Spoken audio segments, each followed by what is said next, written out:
RBLR Sports. Hello, everyone out there in Tampa Bay and beyond. This is James Knowles coming at you for the RBLR Sports podcast. I am here tonight to cover the Rowdies like I usually am, although I am not joined like I usually am by my co-host Carlos. Instead, we have producer Eureka here filling in and a cat alongside him. It is RBLR. What is RBLR Cat's show? Eureka, I'm sure that RBLR program is usually there. Yeah, exactly. Yeah, Liz and Tom are not here, but the cats are. That's what's on brand here at RBLR. So. Yeah, we always try to fill in with a feline friend at some point over the course of the week. So there might actually be multiple this evening. But regardless, we do have Eureka joining us to talk about the Rowdies and a couple of different things tonight. As everyone listening, I'm sure knows, the Rowdies did not make the playoffs. So we do not have a Rowdies game to talk about, which is obviously very unfortunate for both of us and anyone who would be silly enough to listen to this podcast on Tuesday, November 4th of 2025 specifically. But there is stuff to talk about related to the Rowdies, so we're going to do that. It's not just the playoffs around USL, although we are going to cover that too. It is related to individual players for the Tampa Bay Rowdies, and that's probably going to be the larger part of this show once we get to it in part two. But regardless, that's where we are. Eureka, before we move on with any of that, how are you doing this evening? I have completely moved in to my new place, except I have to put a couch together and some stuff. My cat is guarding the couch as we speak. But so pardon the mess in the background. We'll get that fixed. But if you watched me on the Sun Show a week or two ago, I was sparsely moving out of that place. Now I'm in the new place. So other than that, nothing eventful has happened in my life other than absolutely moving my entire family and household. So yeah, well, just that small thing. Just that little thing. Yeah. There are actually going to be, I guess this is as good a segue as I can get, but there are actually going to be a couple of Rowdies that are joining you in moving. And we are going to have to discuss that later on. So like I said, section 1 is going to be about USL playoffs. Section 2 is going to be about the Rowdies that are leaving in 2025. So, we'll get through all of that later on. Please like and subscribe to us on YouTube, any major podcast platform. And of course, please follow us on all your social medias, Instagram, Twitter, TikTok, Facebook, Threads, what have you. We are there at RBLR Sports. So, Eureka, there were some playoffs going on this past weekend in USL League One and the USL Championship. I don't know which one you want to start with. I do have we have all of the results here. And obviously the games lined up afterwards. There were some really big upsets. And tell me where you want to go with this, because I feel like we're going to focus on at least 2 games out of the 4 in USL Championship and 8 in the USL Championship and 4 in USL League One. I don't know how many others there might be. I guess we got to start with the biggest upset potentially in USL Championship history. Could be.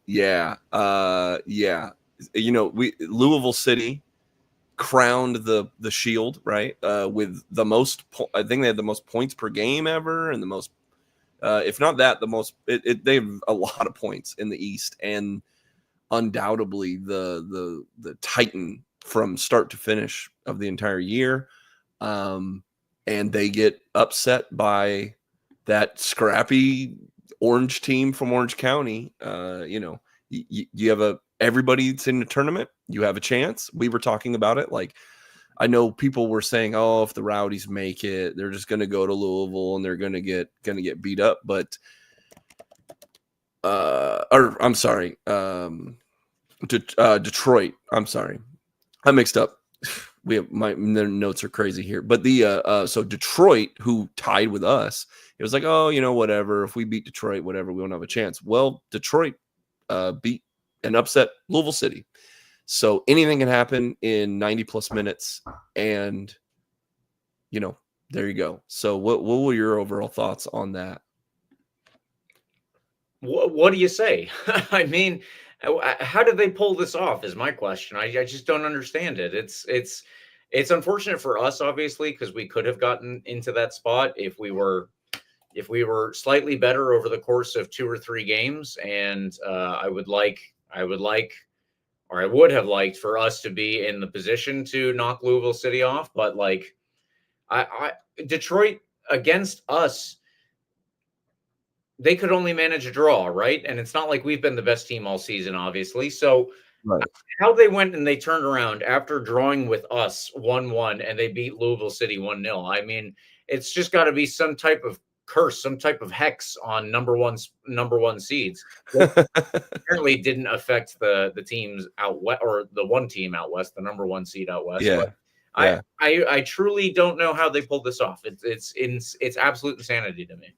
Yeah, like you said, well, it's kind of a curse in multiple sports too. It's like in hockey, it's almost a curse to win the president's their version of the Shield is called the President's Trophy.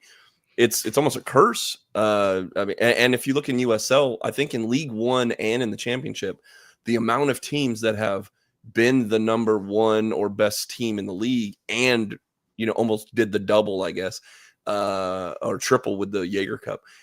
Being able to be the Shield winner and the champion is very slim. I mean, teams have done it, but it's not a given just because you're the top team and have home field advantage that you will even progress out of the first round as it sits.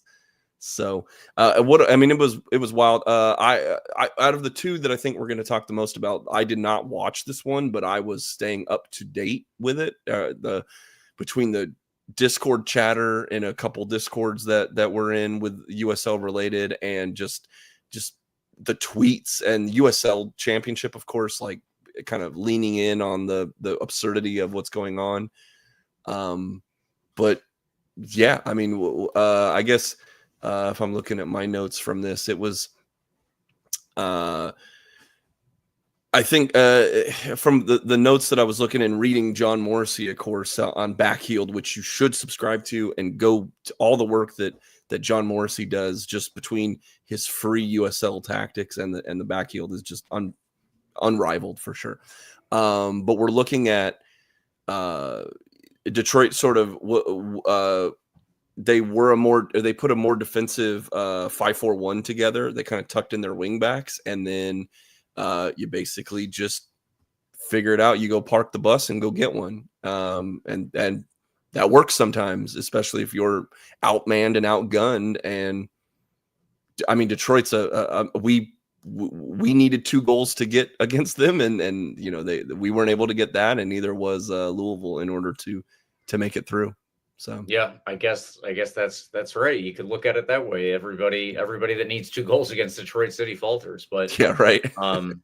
Yeah, that it was truly, again, my first question was just how the hell did they even do that? It really doesn't make a ton of sense to me. Yeah. To round out the Eastern Conference, 8th seed Detroit City beat 1st seed Louisville City. Yes. Remember, 1st seed in the East, 1st overall. As Eureka said, they set points records and all this stuff. So it truly boggles the mind. 4th seed Pittsburgh beat 5th seed Hartford. So that means that Pittsburgh will host Detroit City in the next round. 3rd seed North Carolina beat 6th seed Loudoun United. More on that later. We will get to that one. Yep. And 7th seed Rhode Island beat 2nd seed Charleston. Also, 2nd seed Charleston is out of this. So Cal Jennings out, Juan David Torres out, Aaron Malloy out, everybody else that I'm forgetting at the moment, they're all out. And North Carolina FC will host Rhode Island in the next round. The Eastern Conference really is playing by its own rules, and nobody knows how they work, including the players involved, obviously. But yeah, both of the top 2 seeds are out, and I think that these were also, along with Hartford, actually, those were probably the 3 most informed teams in the USL, you could say. And for Louisville City to go out in the first round is one thing. I think that they lost, Charleston lost, and Hartford lost, which, to be fair, they were the lower seed, but still, considering their form recently, those 3 wins or those 3 losses are honestly pretty surprising to me. And if anybody was interested, my bracket for the USL Championship playoffs is completely blown. I already lost. It's out, and I think that I'm out really, really badly. Yeah, it takes solace in the fact that USL tweeted out there are 0 perfect brackets remaining. Literally 0. There we go. There are 0 brackets remaining. Not even the most optimistic of Detroit City fans could have guessed all the other results. 100%, right? So the Pittsburgh Hartford was a rock fight, right? It was both teams had very low XG numbers. It was just that's kind of what Pittsburgh needed to do. They needed to clog up the midfield, and that's what they did. Hartford really couldn't get going, and there was a huge PK it went to penalties. So it's 0-0 after extra time, and then goes to penalties, and then Eric Dick comes up with a huge stop on Haji Berry. So yeah, I mean, what a way to start a PK. So which we'll get into. There was even more PKs. I mean, there was a lot of first rounds that went to extra time and then PKs. So yeah, it's wild stuff in the East. To look out west really quickly, because out west it does exist. There is soccer being played out there. Surprising, yeah. But I'm still doubtful about this Western Conference you speak of. Yeah. First seed Tulsa beat 8th seed Colorado Springs. Phoenix, who were the 5th seed, beat 4th seed El Paso. That's not that big of an upset, in all honesty. Yeah. And Tulsa will face Phoenix in the next round. Yeah. 3rd seed New Mexico United beat 6th seed San Antonio FC. That is what I picked for that one. So hey, I got that much right on my bracket. Right. And 7th seed Orange County beat 2nd seed Sacramento. This is the other one I think, Eureka, that you and I were focusing on, because Neil Collins, head coach of Sacramento, has been knocked out of the playoffs again by Orange County. Mm-hmm. Anybody who's a Rowdies fan knows what I'm referring to. And if you don't, then, too bad, because I'm honestly not going to reference it. It's too much to go back and think about all over again. But another talk about curses and hexes and some type of voodoo that Orange County has over Sacramento. I truly don't know. Wow. It's not as crazy, Orange County beating Sacramento, as Rhode Island beating Charleston, in my opinion. However, I do think that Sacramento losing at home in the playoffs this early on, that is very surprising. And God, Neil Collins has got to be ripping his hair out right now. Well, yeah, Neil Collins, again, like you said, he now has 2 losses against Orange County that are just heartbreaking, where they were the expected team to come out of the overwhelming favorites, to be honest with you. I think Neil did. I mean, this is the one game I watched where I was rooting for Neil and Sacramento, and he tinkered a little bit with the lineup, and then it was 0-0 again, and then but once it goes to PKs, you got anything, and you have a huge substitution, if I remember right. Like, I think they subbed in, Orange County subs in a guy and a goalkeeper in the last couple seconds of extra time for the penalty shootout, and in that Tetsuya Kodono just becomes an overnight sensation. I mean, to me anyway, I didn't know. Unfortunately, I don't watch a lot of Western Conference games, and I didn't know he existed. And now he saved 3 penalties in a PK shootout to send Orange County to the next round. So. I mean, we unfortunately we've seen some, Neil Collins coming just short of championships, and now unfortunately wasn't able to steer a giant ship into the next round. But again, it was 0-0, went to 0-0. I mean, and there was absolute madness towards the end of extra time, with 2 red cards being doled out, and just I thought that Neil was going to get a red, or someone was going to get a punch thrown or something towards the end of that game. It was a madhouse, as both teams were just slugging it out almost literally on the field for the last half an hour to 45 minutes of that game. It was entertaining as we were live. We were chatting with each other in the Discord, but entertaining. It wasn't pretty. It wasn't phenomenal soccer, but at the end of it, you win a PK and you move on. I don't know if Orange County when they won the cup, they went through on a ton of these kind of games. So I'm not sure who's still left Phoenix over. that a couple of years ago. I'm not sure who's still with that other team, and how much core is left from that. But it seems like there's just, like you said, voodoo magic going on with Orange County and their ability to hold on to the very last second and then just figure it out. So it's truly hard to it's hard to understand everything. So yeah, let's go through that one more time. In the Eastern Conference, the first seed is out, the second seed is out, the third seed has moved on, and the fourth seed has moved on. So those two were chalk. In the Western Conference, first seed did move on, second seed is out, and the third seed moves on. So Tulsa and New Mexico United are obviously the two best teams left placed to move on, you would imagine. And I guess what Pittsburgh and North Carolina are the two in the East. It'd be surprising to see probably any of those teams other than Tulsa make the final, but we don't know what it's going to turn into from here. And in the playoffs, defense wins championships, that old thing. You just, Eureka, you said it earlier. If you can bunker for 90 minutes and you can get one quick pop shot out of nowhere, get a single goal on them and otherwise defend, then you have a relatively good chance of moving on. Detroit City has done that. We have seen many really good teams go out that way in the past. And unfortunately, or fortunately, depending on which perspective you take, that has come to play here. And I'll be really interested to see what the next round holds too, because I just simply cannot imagine Detroit City making an Eastern Conference final in the year 2025, the way that they have played. But who's to say? I've obviously gotten so many things wrong with my own predictions. We're going to talk about the score predictions that Eureka, Carlos, and I did over the course of this season later on too.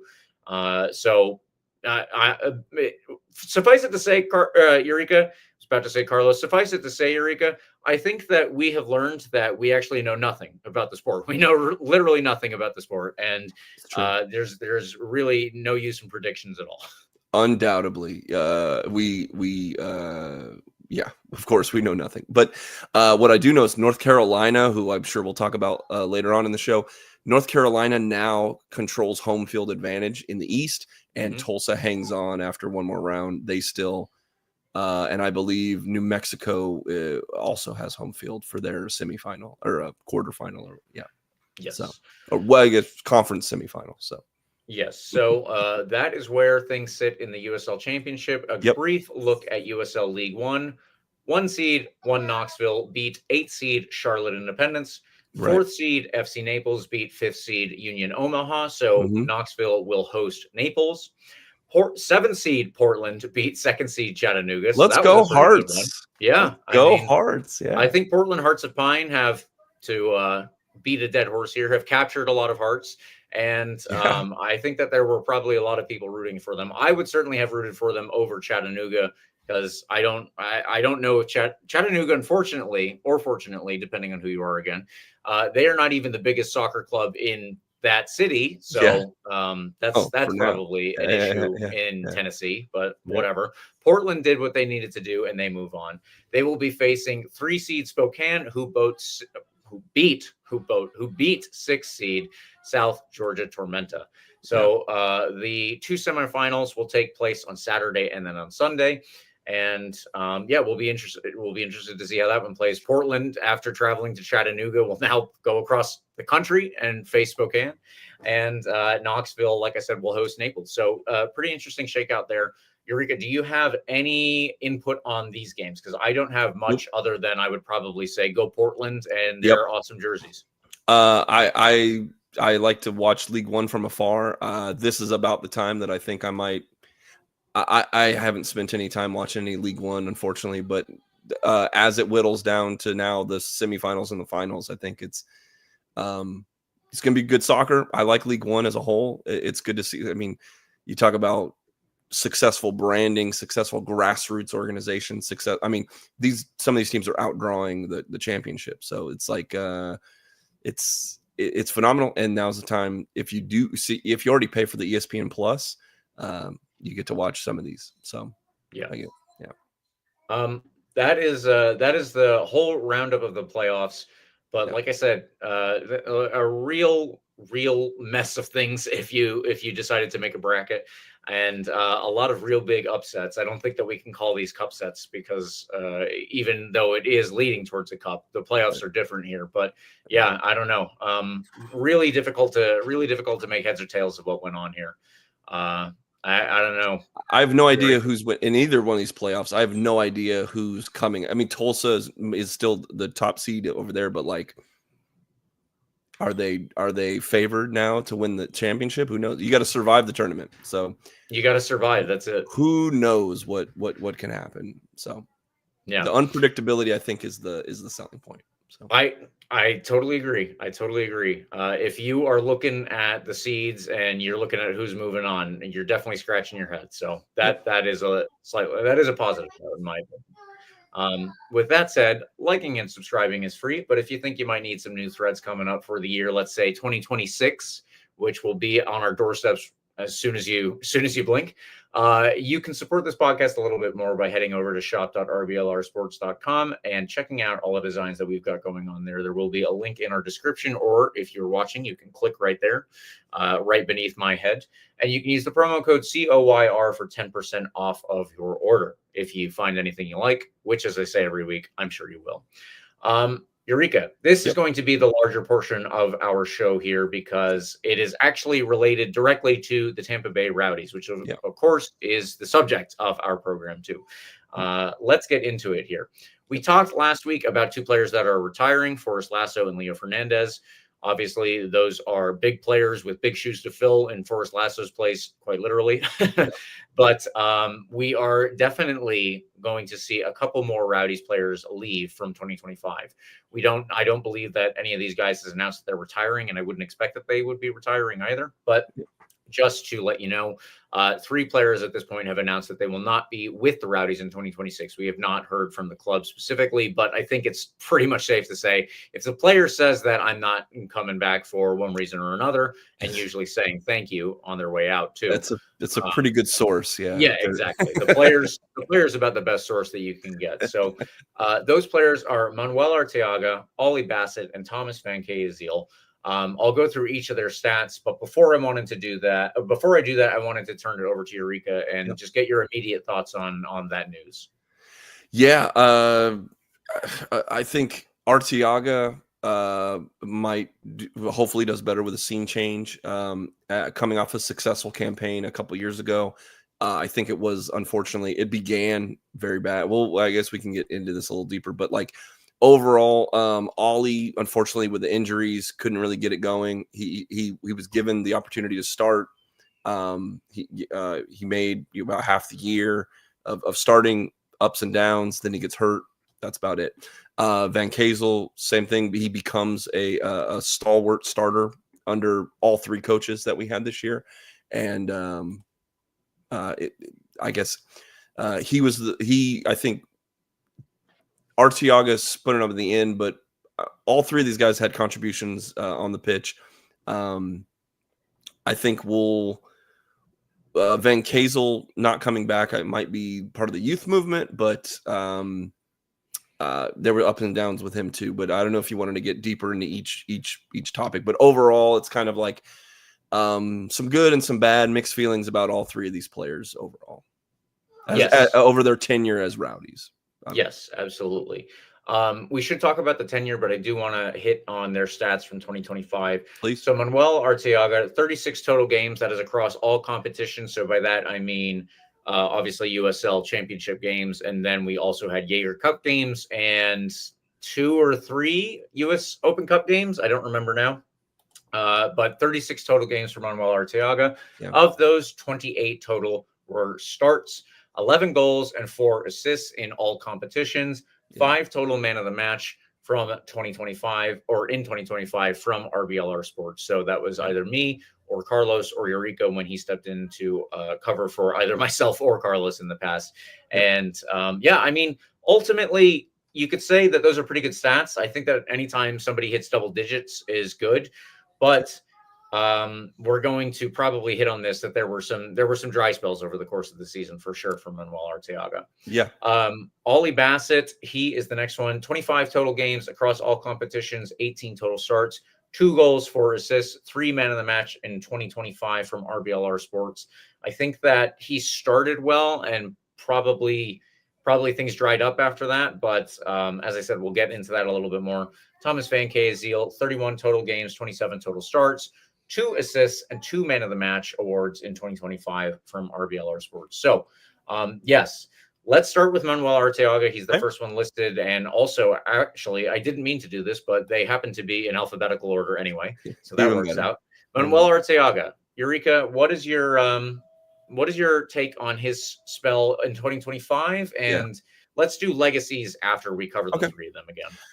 For 2025, I think this was a bad year for him. I guess, if you just look at just raw numbers, sure, he scored 11 goals, or he had 15 points total, but we were really, really, really counting on him to not only maybe repeat his 20 goal performance, but be one of the leading scorers in the league to especially when you look at Cal Jennings. Not that I want to bring up those comparisons again, but we needed him to either be an amazing duo with Woobens Passius or be one of the leading strikers. And unfortunately, if we were able to tally up a lot of the opportunities that he had in front of that net, I think that I'm not alone in Rowdies fandom, in Rowdies family to think that he should have way more goals than 11. I mean, and I know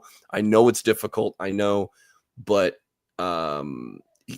especially in the beginning of this year, when we were losing games by 1 goal, when we needed to get any of these points during a very tumultuous time in the beginning of the year, unfortunately, that's going to be what I remember, is the 11 he made, but also the numerous opportunities that could have been so valuable to this team. And there was a time where, he may have been benched earlier if it weren't for there not being a really viable candidate to replace him. If we had another striker, if we had another person that was pushing him, and eventually he did get usurped by Woobens Passius as the lead striker on the team. And it wasn't until late in the year that we finally said, oh, he finally broke through. And then towards the end of the year, he was phenomenal. But overall, as a campaign for 25, I know we're not doing player grades, but it would be a lower grade for me on the whole for his 2025.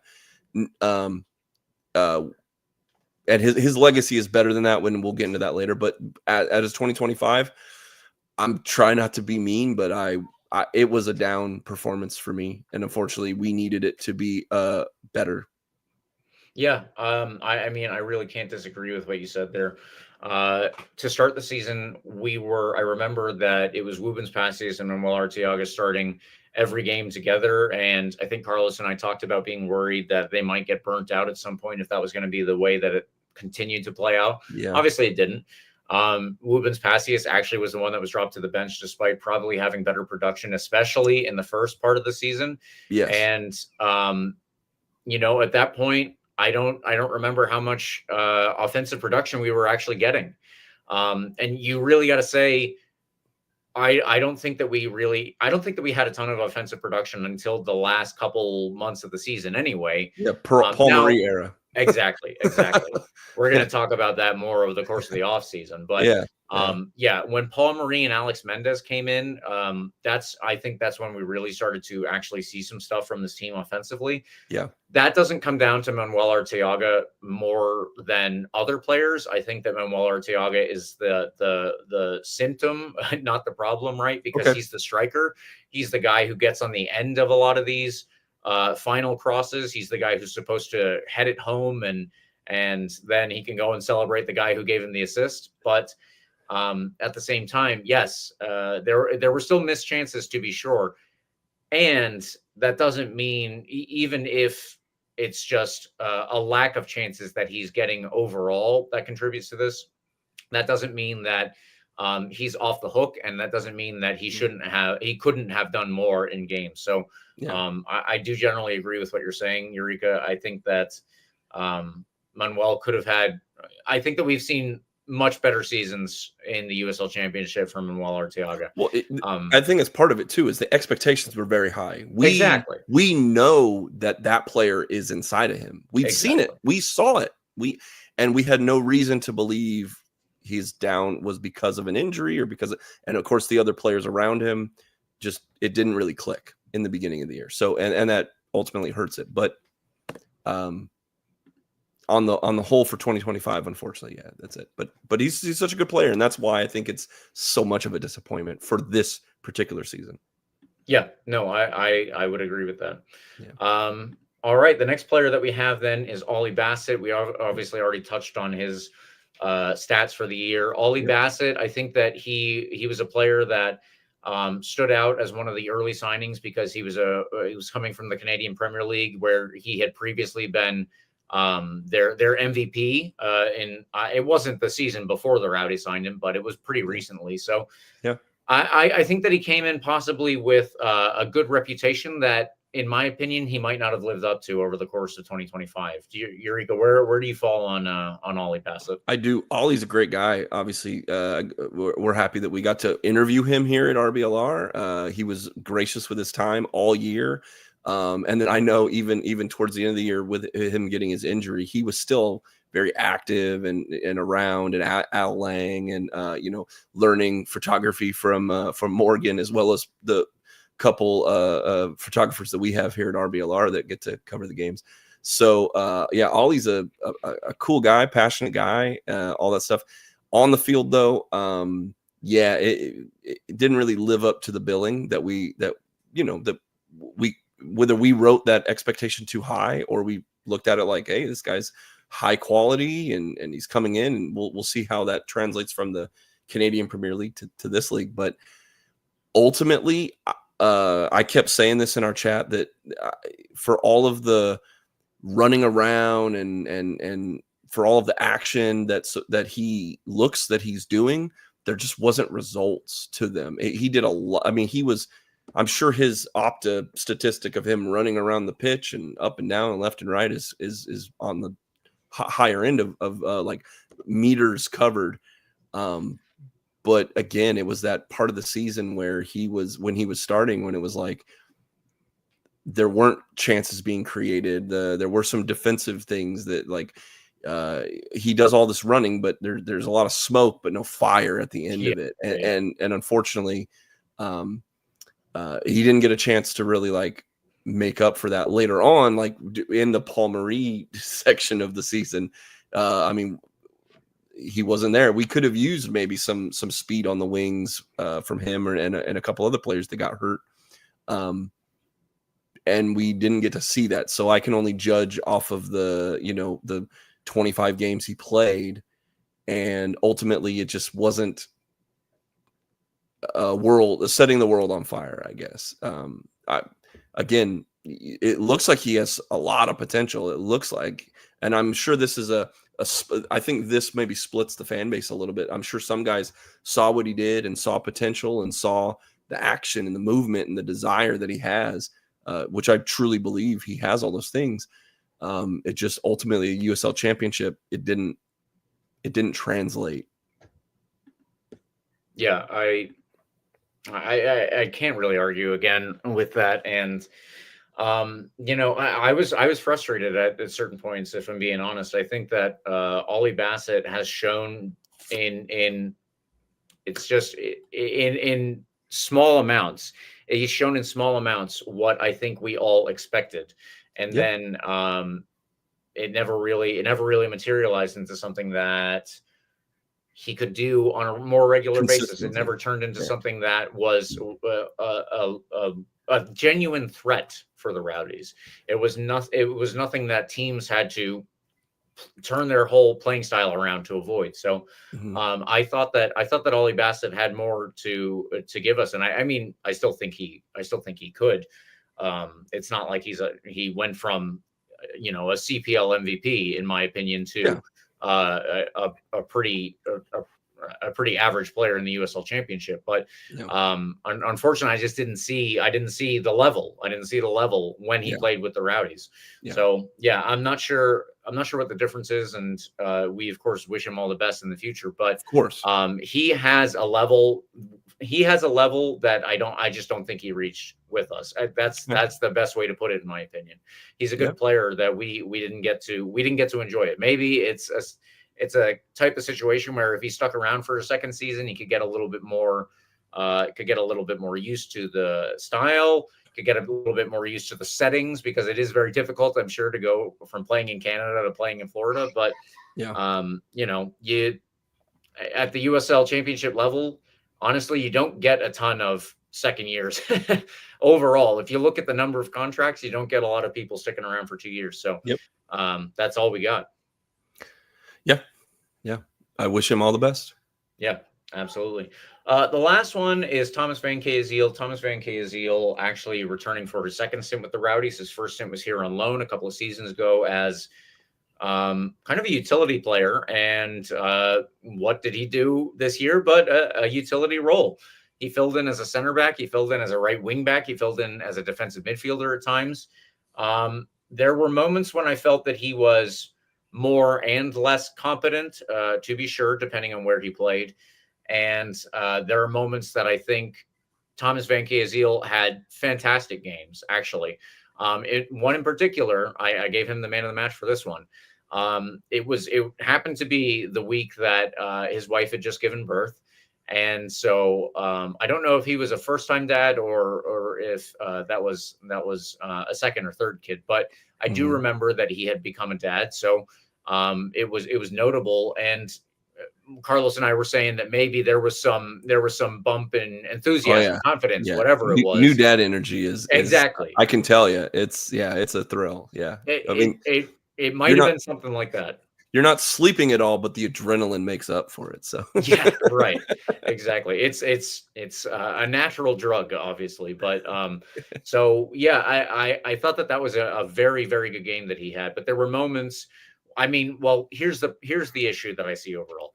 Defensively, the Rowdies were poor for the vast majority of this season. Yes, that's the real problem. Yes, the Rowdies were not good in the attack until, let's say, September, October, maybe August. 2/3 of the season. Yeah. So not that long, but I think, unfortunately, the other side of the coin is obviously defensively. And I think that the Rowdies were poor for the vast majority of the season defensively. So Thomas Van Keeziel obviously is incorporated in the defense. This is not something that I would exclude anybody from. This is Aaron Guillen, Forrest Lasso, Lawrence Wyke, Thomas Van Keeziel. Other players that I'm forgetting that filled in on the back line. So it was just we didn't have enough cohesion defensively a lot of the times. And so everybody who plays on the back line, in my opinion, this year probably took a little bit of a hit. Yeah, for one reason or another. I mean, I'm sure everyone can look at the between the hurricane, which we had to deal with, the travel, which we had to deal with, coaching changes, which obviously the players have to deal with on a week to week, but also philosophy filled basis, injuries, having to move around. And that's one of the things I think Van Keeziel's utility was that we had all these injuries at different times of the season. He was able to kind of be one of the players that had to move around. And so just on raw numbers, I wouldn't judge him because he didn't play all offensive or all defensive roles all year. Yeah, I agree with you 100%. There were times where there was a game that he was the reason that they won and one of the top reasons and going forward. But there were also games where multiple goals were, you go look at the replay and it was like, where were you in position? Where were you in the man? Did you get just beat one-on-one that led to the opportunity that became the goal? And so, yeah, it's the furthest of the two, I think, of all the players, Arteaga and Bassett and him, where it was like, I think his highs were very high and the lows were very low, and the consistency was just unfortunately not there. That you didn't know if he was going to be the liability or the strongest link in the chain that why they were able to win the game. And so the talent level is very high. I mean, he's a solid overall player, but just didn't get consistency. And when there was a mistake, it was unfortunately capitalized by the other team. Yeah, I mean that was a big thing for us this past season. So Yeah. It's unfortunate that it was such a common theme, I suppose. Well, and I hate to be so down on these players, because we'll get into legacy, which I think will be much more positive. But this was a down year. This was the first year we didn't make the playoffs, and we didn't make the playoffs in such a razor thin margin, despite all of these things that went bad. That if the coin flips the other way on any three of these players, let alone all three of these players, if we get a different coin flip where Arteaga has a slightly better year, if Bassett doesn't get injured and has a slightly better year, and if Van Kazel has slightly better, higher performances and consistency, maybe we get 1 or 2 points more of the year over the course of the campaign. And, and so it's just bittersweet. To look at it this way, where it's like we were so close and these players had great highs, all three of them. Then you go but this didn't happen. This didn't work out the way it should. So again, I don't want to be so negative overall, but it's just unfortunately the reality of all three of these players kind of having inconsistencies, and that's why unfortunately they might not be brought back to the Rowdies. So yeah. I agree. Well, let's quickly touch on their legacies as well. I think Ollie Bassett was only here for 1 year, so his legacy might not be as standout.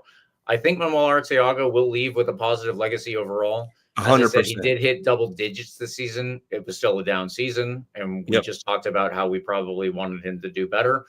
But we cannot say that Manuel Arteaga overall for the Rowdies has been a poor player. In fact, I would say quite the opposite. He's been plus, yes. Yeah, he's been a positive contributor for 2 seasons now, and I should have his full number of goals here. I don't have that in front of me, but regardless, I mean, he's a very good player, and I honestly think that wherever he ends up next, they're going to have a very good player on their hands too. It's just, I suppose it's about working the right system for him and creating the right chances that he can get on the end of. But we didn't do that enough this season. And he's not a flamboyant player, but he's a very noticeable player on the field. He's somebody that he will catch your eye because he fights hard. He seems to inspire a lot of the players around him. With his commitment and his grit, and I'm going to remember that from him for sure. I'm going to remember that positively. 100%. Arteaga goes down in the Rowdies' legacy as a plus player, a phenomenal striker, and at his best, one of the best that we can find in the USL Championship for sure. Yeah. Like I said, Ollie Bassett was only here the 1 year. So the other one that I wanted to mention was Thomas Van Kazel. This is his second season, again, mostly as a utility player. He played a lot more this season, and he got a lot more starts this year as well. I think that he's going to be, what's the legacy of a utility player? Ultimately, it's a guy who gives his all for the team, right? It's somebody who is willing to do the dirty work. I think that's honestly, is that the right phrase that I'm looking for here? I think he's the guy who's willing to do the dirty work, even when players usually get specialized and they want to be this or that, and that's understandable, especially if it's the way that you grew up playing. You are going to be most adept at playing in a certain spot. But Van Kazel said, I just want to be on the field. Put me out there and I'll do exactly the best that I can. 100%. He's not the biggest, strongest, or fastest guy on the pitch, but we worked very hard at multiple positions. And like I said, those highs are what I'll remember more than anything, is that like he was an impact player. He had the ability to be an impact player. And at this level, that is not given. I mean, obviously we talk about some people who don't live up to that expectation through the years of teams that when the Rowdies bring you back, when the Rowdies bring you in, that is something to be I think also counted upon is like the Rowdies try to bring in players that are good people as well as good players. Yeah. And so that's absolutely how I would describe Thomas Van Kazel, who every time all three of these guys, every time we've talked to them through our official capacity, like a post game or an interview on our podcast, they've all been top class people first, and then and all three of them won man of the match for us at different points of the year, and so and over the course of their careers here as a Tampa Bay Rowdy. So I'm sure if we have to play them, any three of these guys, if we have to play them again, it will be like we have to mark these people, and we'll be worried about our exes scoring on us, which seems to happen a lot. So yeah. So thank you to all three of those players. Thank you for your time as a Rowdy, and thank you for giving it your all. And wish you well. Yeah, absolutely. We do wish everybody well that has represented the green gold. And I mean, that's not just being magnanimous, but the other thing you mentioned, the Rowdies do try to bring in good players and good people as well. Yeah. I think everybody is aware of how friendly the players are after games. That's part of what makes lower league soccer in America so nice, in my opinion. Yeah. There's all the chaos, there's all the crazy storylines, and that's something that we have already talked about even in this episode. But the players are very localized, and I think that a lot of them they wait after games to sign as many autographs as they can. People sit outside Al Lang Stadium after the game waiting for the players to come out, and they have conversations with them, and they take pictures, they sign stuff again. So yeah, all of these guys have done that, and that is a contribution that they have made not only to the club but to the community. So truly it is thank you and good luck with whatever future things come for you guys. And hopefully when we see you on the field, you don't score against us, just like Eureka said. Yeah. Let's get into extra time here. There are two important things that I want to get to, but Eureka, I want to point out that you won our predictions game with 21 points. I had 19 and Carlos had 12. A very nice little trophy for our producer Eureka here. Carlos, I guess whenever he listens to this, he will have to ultimately deal with whatever punishment you dish out, because last year you did as close as we could get to the spicy wings challenge. Yep. As provided by Buffalo Wild Wings, not a sponsor, but a helper. And you should get to choose what Carlos is going to have to do. I haven't thought about this. We have to come together we have a team. We have our Connor, one of our writers. We have a whole team here at RBLR on our soccer division for sure. I think we can come up with something spicy for a pun. But that's an evergreen episode. I think back it was part of the preseason stuff where I was making predictions towards the end of it as I was under 1,000-degree heat, literally sweating and crying. If you want to see me get punished, maybe some of you haven't seen it. If you want to see me take my punishment like a man, that's evergreen at the youtube.com/@RBLR Sports. So, we're gonna have to get with Los and see what he wants to, or what we want him to go through. You had to put a tattoo on your butt when you lost the Sun. I had to have spicy hot wings when I lost. So who knows what madness we can conjure up for the sake of content, the never ending content creation. So the point is, we have gotten relatively creative with it, and I think that gives us a good leeway to see what we can get Carlos into. Yeah, we'll figure it out. Alrighty, now let's hit on the 2 points that focus on the USL Championship again. These are directly related not to the Rowdies team, but who the Rowdies will play. So in 2026, we are aware that Sporting Jacksonville are going to bring their men's program online. Not only that, but they will be joining the USL Championship. And in fact, today they named their new coach, Liam Fox. I am not particularly aware of Mr. Fox, but Okay. they are obviously getting started on things. It's the first week of November. I'm assuming that there's actually been a lot more of this lined up in the background than we were going to be aware, of course. But Yeah. Sporting Jacks is a well-run club, even if they are putting things together on the field for their Super League team. But yeah, I like that we're going to have another Florida competitor. This means probably another Florida competitor in the Jaeger Cup. We're actually going to talk about USL expansion a lot next week because there's some really interesting stuff going on. But yeah, this is kind of cool, and I think that it's going to reignite some good stuff for Tampa Bay Rowdies fans. We've got Sporting Jacksonville. We hate Sporting Jacksonville. We've got Miami FC, who are not going to be Miami FC, but are going to be Homestead Miami FC or whatever the hell. We hate Miami, but we don't really care because they're not a good team.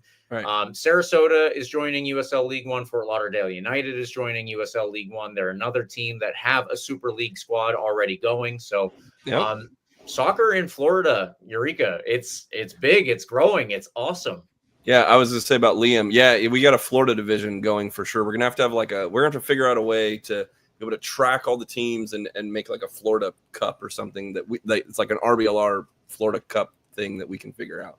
Sure, we can do that. I like the sound of that. We between the minds here at RBLR, we can figure this out. Maybe that's the punishment is that Carlos has to figure that out. No, but Liam Fox, Scottish. So here you go. You got another Scot in the USL Championship. He's exactly 364 days. 364 days older than I am. So he's almost to the day 1 year older than I am. And coming from Hearts over there in Scotland. So the Hearts to USL pipeline, at least for the last couple of years, has been is proven itself. I don't know much about Liam Fox. He was the caretaker manager for a couple stints over in Hearts. After his playing days, he kind of rose up through the ranks there. So we'll see. We'll see if this is a smart move by Sporting Jacks to give someone a brand new gig, their first gig as a head coach in America, at least, because there's a lot of transition that has to happen in this game. I hope for the Rowdies that if we ever play them, which we will, but like when we do play them, that we take the novice. He doesn't get the novice boost over us. So we'll see what happens with that. So congratulations to them for their new head coach, and I can't wait to beat them every year. So exactly, that's a good way to look at it. All right. Well, with that out of the way, then comes the next part of this, which is unfortunate and also weird. But North Carolina FC announced today that they will cease operations in 2026 with the intention of joining the eventual USL Division One, which we assume is going to be the USL Premier League. Yes. But in 2028, they are going to cease operations for 2 years with the intention of rejoining in 2028. So, Eureka, you and I have talked behind the scenes about this. We've talked about this a little bit more in the Discord. I don't know how much I believe that a team is going to go away for 2 years and come back. Oklahoma City Energy is still trying, to be fair, but they are also waiting. And I don't know. It seems it's a bad place to lose a club. I will definitely say that. It's a very bad place to lose a professional club. That is a big population center. Lots and lots of soccer being played in that area by lots and lots of people of all ages. It's not just youth. It's like there's college. Obviously, a lot of people from that area or who end up in that area due to college end up staying there and continue playing soccer as adults. So it's a really bad place to not have a professional soccer team, and it's therefore, in my opinion, it's a really bad place for USL to lose a team. I don't know exactly where you fall on this, where you want to put it out there, but it's really bad in my opinion. One, it's a shock as you have North Carolina now with home field advantage throughout the rest of this playoff run. Yeah, and now for real. The timing of this comes out right now at this juncture, but also yeah, I don't even want to say cautiously optimistic for them as a club. It's just like I didn't like the way that it was presented from them, where they say, hey, they wrapped it. The way they wrapped it was, hey, we are applying for Division 1, comma, or and the way we're going to do that is we are going to release every player under contract and not play at the level that we just we self-relegated, like when combined with the recent history, let alone the long-term history of this franchise, it's like I don't think they've earned the benefit of the doubt that they will come back. I don't think they've earned the benefit that, because they just relegated themselves, if we're using that term. They just self-imposed them going back so that they could get financially stable and work things out and do whatever they needed to then rejoin the championship, only for them to say, actually, the hiatus we need is to go even bigger and larger, which unfortunately, if they're not able to like sustain themselves at this level, they need to then now go find way bigger support financially to field a Division 1 team, between facilities, payroll demands of players that will need it to be for that level. Like, they would have had to do that anyway, even if they continued to have a USL championship team. So now we're supposed to believe that they will have the ways and means to self-relegate themselves again out of competition and then come back super stronger. And it's just, it doesn't smell good. It none of it comes out like making me feel like, oh yeah, okay, they just need to get their ducks in a row, and then they'll be able to come up with millions and millions and millions and millions more dollars of finance and operations that's going to be needed for them to fulfill the promise that they're making in this. They're promising they're promising they're applying for D1, so they're promising that they will have a strong enough case to be allowed. So then my mind starts racing onto what is the real outcome of this. What will eventually happen, and how does this come to be the strongest business and ultimately organizational step that needs to be taken for them to reach the pinnacle that they want, that they've stated that they want to do. Yeah, that they've stated they want to go. There are different ways that we can take this that we don't need to get into on the podcast, but all of it leads to me just being like, okay, maybe we'll see this version of North Carolina soccer back, or maybe we don't, and maybe it's a new franchise or a new ownership, because who knows, with their up and down tumultuous run in the United Soccer League system, who knows if they will get accepted, and then where does that politic run from there? So watch this space, I guess, with North Carolina. You know what really sucks for me while we're talking about this and the potential for whatever to come in the future, right, is just North Carolina FC is the inheritor. They are the same club, the Carolina Railhawks. Yeah. So, we have the Tampa Bay Rowdies, the Carolina Railhawks. We don't know. And in every league that the Railhawks were in, there was ups and downs and roller coasters and fights with leagues, and like just whether behind the scenes or out in public, it's just been like, I thought they were under good footing. I thought this was supposed to be the step in the right direction, and then after the short term in the USL Championship, this is the outcome, or this is the next step in the road. I don't know if this is a step up the ladder, and they'll have I don't know. Again, I watch this space. I don't know. We're gonna have to see how that one plays out, but not good stuff.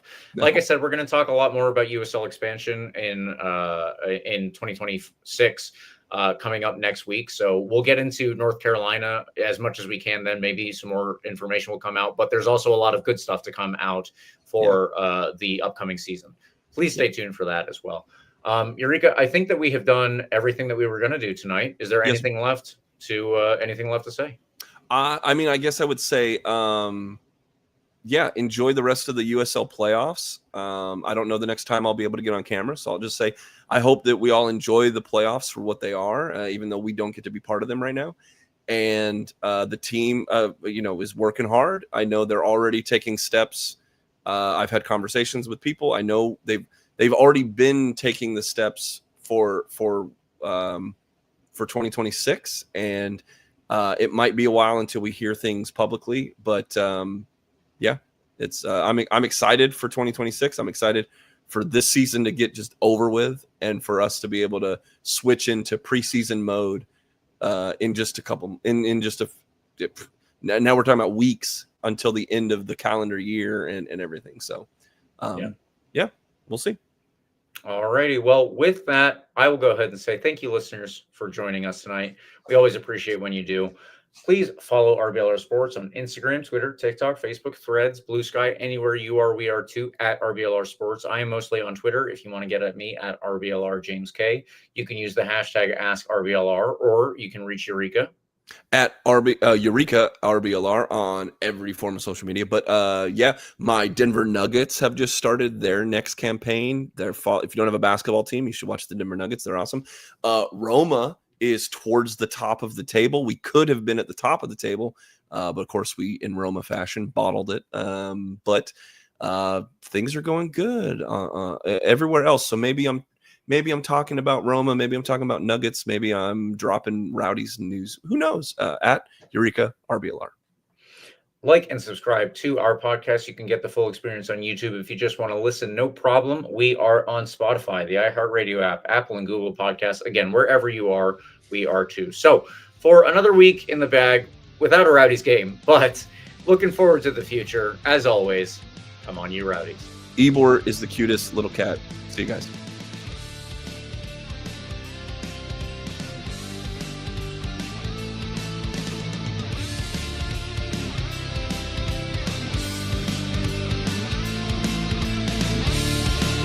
Thank you for tuning into this presentation by RBLR Sports. On your way out of the stadium, please remember to like and subscribe.